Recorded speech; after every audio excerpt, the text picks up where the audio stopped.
लक्ष्मण हाकेंनी अजित पवारांवरती टीका केल्यानंतर अमोल मिटकरी चांगलेच आक्रमक झालेत। राज्यात जातीय तेढ निर्माण करणाऱ्या हाकेंनी 24 तासात माफी मागावी असं मिटकरी म्हणाले।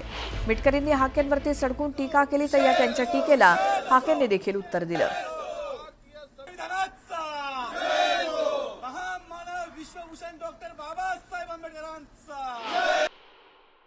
राज्य मागास आयोगाचा ज्या पद्धतीने गैरवापर करून स्वतः त्याचा मलिदा लाटून मी ओबीसीचा नेता आहे म्हणत ओबीसी आणि मराठा असा सामाजिक वाद निर्माण करणारा जो कोणी हाके नावाचा माझ्या शब्दामध्ये जो झाकण झुले आहे 24 तासाच्या आत त्यांनी राज्याची माफी मागावी आणि इतकंच नाही तर त्यांनी ओबीसी आणि मराठा वाद लावण्याचं पाप करू नये।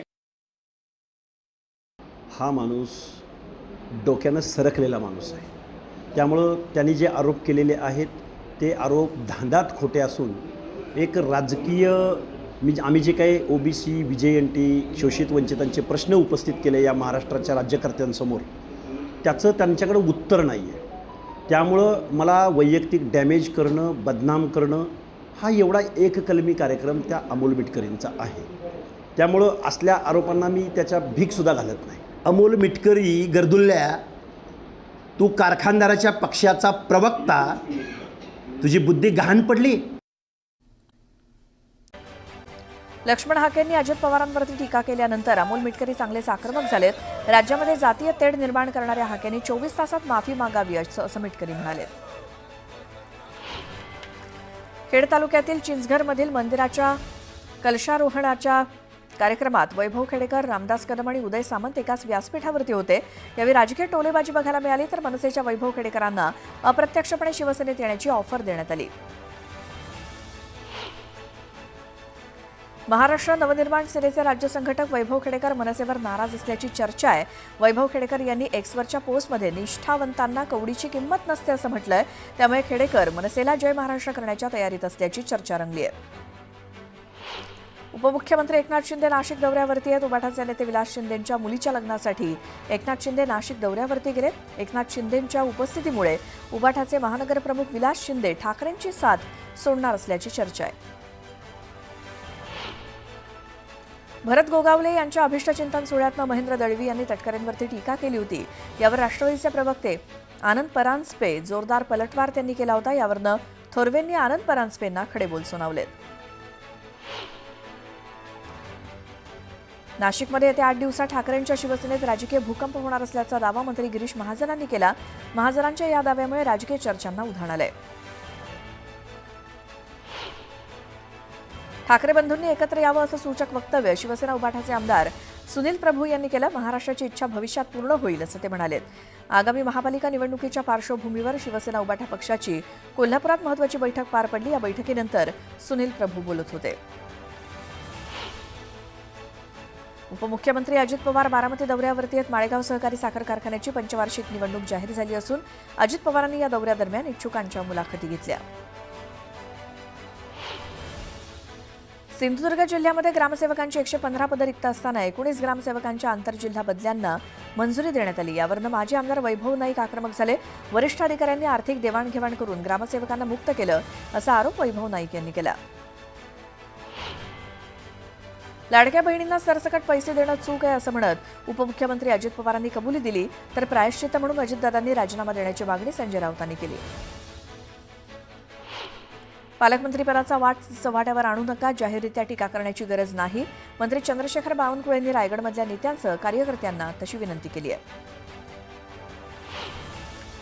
विट्स हॉटेल खरेदीवरनं प्रश्न उपस्थित करणाऱ्या विरोधकांना शिरसाटांनी खुलं आव्हान दिलंय। टेंडर प्रक्रियेतून मुलाला बाहेर पडण्यास सांगतो असं म्हणत विरोधकांना हॉटेल विकत घेऊन दाखवण्याचं चॅलेंज दिलंय। पालघरचे पालकमंत्री गणेश नाईक यांनी विक्रमगड तालुक्यातील नुकसानग्रस्त टेटवाली गावाचा पाहणी दौरा केला। मात्र या दौऱ्यादरम्यान पालकमंत्र्यांनी नुकसानग्रस्तांशी संवाद साधलाच नाही।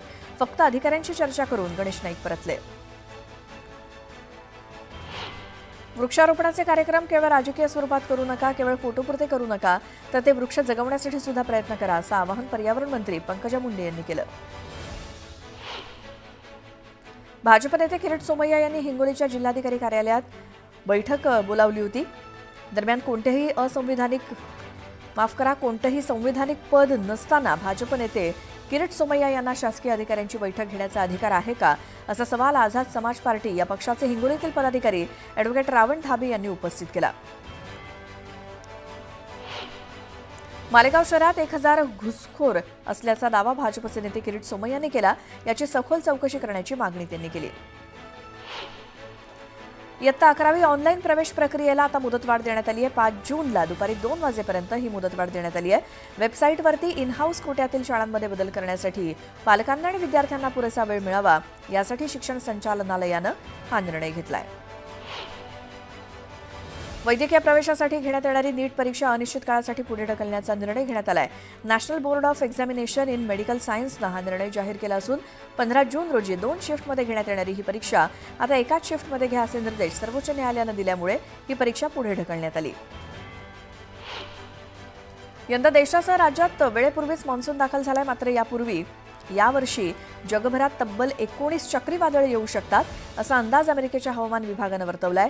सप्टेंबर महिन्यात समुद्राच्या पृष्ठभागाचं तापमान हे जास्त असल्यामुळे या महिन्यात सर्वाधिक चक्रीवादळे येण्याची शक्यता आहे. केवळ माळेगावच्या साखर कारखान्याची निवडणूक लढवायची नाही तर विविध निवडणुकांच्या निमित्तानं लोकांसमोर जायचंय. त्यामुळे जो शब्द दिलाय तो पाळणार. सभासदांना उत्तम भाव देण्यासोबतच त्यांच्या सर्व अपेक्षा पूर्ण करण्याचा प्रयत्न करणार अशी ग्वाही उपमुख्यमंत्री अजित पवारांनी दिली. उपमुख्यमंत्री अजित पवारांनी विरोधकांना सज्जड दम भरत इशारा दिलाय. मी कुणावर टीका करणार नाही, मात्र माझ्यावर कुणी चुकीचे आरोप केले तर मीही शांत बसणार नाही, असा थेट इशारा त्यांनी विरोधकांना दिला. 1 ऑगस्टला पंतप्रधान नरेंद्र मोदी सोलापुरात येणार आहेत. पुण्यश्लोक अहिल्यादेवी होळकर स्मारक विद्यापीठात खेलो इंडिया आणि विद्यापीठ विकास फंडातनं 20 कोटी रुपयांचे इंडोर स्टेडियम उभारलं जाणार आहे. देशातील 3रं आणि महाराष्ट्रातील सर्वात मोठं पहिलं ते स्टेडियम असणार आहे. या स्टेडियमचं मोदींच्या हस्ते उद्घाटन होणार आहे. ज्येष्ठ अभिनेते पद्मश्री अशोक सराफांच्या सन्मानार्थ शिवसेनेच्या वतीनं सत्कार सोहळा आयोजित करण्यात आलाय. उपमुख्यमंत्री एकनाथ शिंदे यांच्या हस्ते हा सत्कार करण्यात आला. यंदाच्या मे महिन्यात देशभरात मुसळधार पाऊस पडला. या पावसानं नवा उच्चांक गाठलाय. मे महिन्यात विक्रमी 159.4 मिलीमीटर पावसाची नोंद झाली, जी या महिन्याच्या सरासरीपेक्षा तब्बल 11 पट जास्त आहे. राज्यात यंदा मे महिन्यात पावसानं नवा विक्रम प्रस्थापित केला. यंदाचा मे महिना हा मुसळधार पावसामुळे सर्वांच्याच लक्षात राहणारा असेल. सरासरीच्या तुलनेत तब्बल 1000% अधिक पावसाची नोंद झाली आहे. पुण्याचा वाढता विस्तार लक्षात घेता वनाज ते चांदणी चौक आणि रामवाडी ते वाघोली या विस्तारित टप्प्यांना केंद्रीय मंत्रिमंडळाने परवानगी द्यावी यासाठी नुकतीच दिल्लीमध्ये चर्चा पार पडली. यावेळी हा प्रस्ताव लवकरात लवकर केंद्रीय मंत्रिमंडळासमोर देण्यात यावा अशी मागणी मुरलीधर मोहोळ यांनी केली. मुसळधार पावसामुळे टोमॅटोचं पीक काळं पडलंय. तिरंगा रोगाचा प्रादुर्भाव झाल्यामुळे भांडवली खर्चाच्या तुलनेत टोमॅटोला बाजारभाव मिळत नसल्यामुळे टोमॅटो उत्पादक शेतकऱ्यांचं आर्थिक गणित कोलमडलंय. त्यामुळे शेतकऱ्यांना तब्बल 50 कोटींचा आर्थिक फटका बसलाय.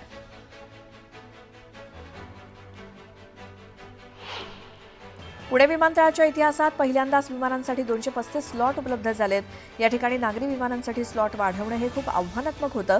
गेल्या काही महिन्यांपासून राज्यमंत्री मुरलीधर मोहोळ हे स्लॉट वाढवण्यासाठी प्रयत्नशील होते. त्याला अखेर यश आलंय.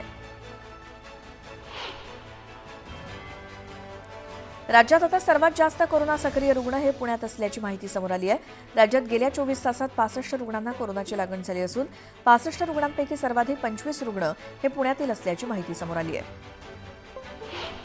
देशात पुन्हा एकदा कोरोनाचा प्रादुर्भाव झपाट्यानं वाढतोय. गेल्या 10 दिवसात कोरोना रुग्णसंख्या 257 वरनं 3700 पार गेली आहे. जर ही आकडेवारी अशीच राहिली तर लवकरच प्रशासनाला पुन्हा कडक निर्बंध लागू करावे लागणार आहेत. त्यामुळे देशात पुन्हा लॉकडाऊन लागणार का अशी चर्चा सुरू झाली आहे. आता तुमच्यानंतर तुमच्या मालमत्तेवरनं कुटुंबात वाद निर्माण होऊ नयेत अथवा तुम्हाला तुमच्या मर्जीनुसार विल्हेवाट लावायची असल्यास मृत्यूपत्र तयार करता येतं. ज्येष्ठ नागरिकांसाठी नोंदणी आणि मुद्रांक शुल्क विभागानं नवीन उपक्रम हाती घेतलाय. आता घरीच आपण आपलं मृत्यूपत्र तयार करू शकतो. यासाठी ज्येष्ठांना आता मार्गदर्शन केलं जाणार आहे. मागील 6 महिन्यांपासून ठाणे पोलीस आयुक्तालयाअंतर्गत टोईंग व्हॅन सुविधा ही बंद करण्यात आली होती. परंतु कालपासून ठाणे शहरात नवीन नियमांसह टोईंग व्हॅनवरील सीसीटीव्हीवरील कॅमेरा नवीन टेक्नॉलॉजीसह सुरू करण्यात आलाय.